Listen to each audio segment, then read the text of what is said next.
लोग आप देख सकते हैं, सारा चीज को सर्च किया जा रहा है। कांग्रेस के राष्ट्रीय अध्यक्ष मल्लिकार्जुन खड़गे के हेलीकॉप्टर की शनिवार को बिहार के समस्तीपुर में तलाशी ली गई। हालांकि उनके हेलीकॉप्टर से कुछ भी संदिग्ध नहीं पाया गया, मगर इस मामले से सियासी हंगामा मच गया है। स्थानीय कांग्रेस नेताओं ने आपत्ति जताते हुए इसे अनुचित बताया।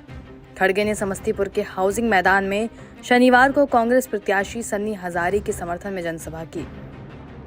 जानकारी के मुताबिक समस्तीपुर में हेलीपैड पर लैंड करने के बाद मल्लिकार्जुन खड़गे और अन्य नेता मंच पर चले गए। जब सभा चल रही थी तब सीईओ सलोनी कर्ण के नेतृत्व में प्रशासन की टीम द्वारा हेलीकॉप्टर की तलाशी ली गई। वहां मौजूद एक कांग्रेस कार्यकर्ता ने इसका वीडियो बना लिया, जो देर शाम वायरल हो रहा है। इस मामले में कांग्रेस के जिलाध्यक्ष मोहम्मद कहा है कि ये लोकतंत्र और संविधान बचाने का चुनाव है। बीजेपी और आरएसएस के लोगों का देश की आजादी में कोई योगदान नहीं रहा, ये जेल भी नहीं गए। कांग्रेस ने देश के संविधान और लोकतंत्र को बचाकर रखा, तभी नरेंद्र मोदी प्रधानमंत्री बन पाए। पिछले 10 सालों में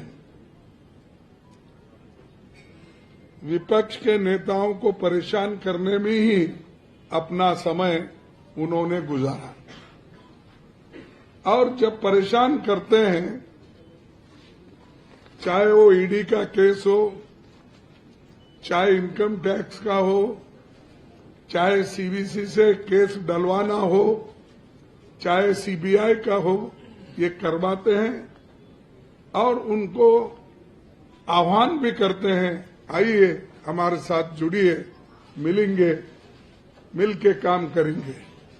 मुझे हंसी आ रही थी, कल महाराष्ट्र में उन्होंने नंदुरबार या कहीं ये बोला कि अगर पवार साहब वहां रह के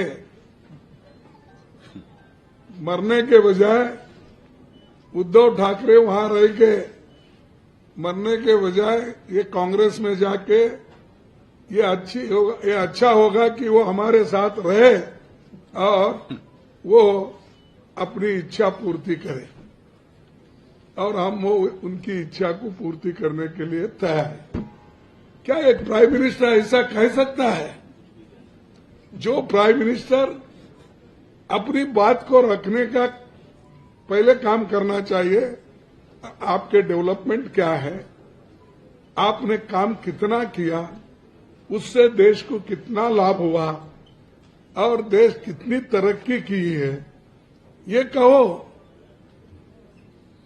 अब ये इतने बड़े बड़े सरमाएदार बोलते हैं कि ये जो अमीर है, अमीर के कर्ज 16 लाख करोड़ माफ कर दिया, और गरीब किसानों का आपको नहीं आता याद? लेकिन जब मेरी सरकार थी यूपीए में 72,000 करोड़ मनमोहन सिंह जी ने माफ कर दिया। आप क्यों नहीं कर सकते?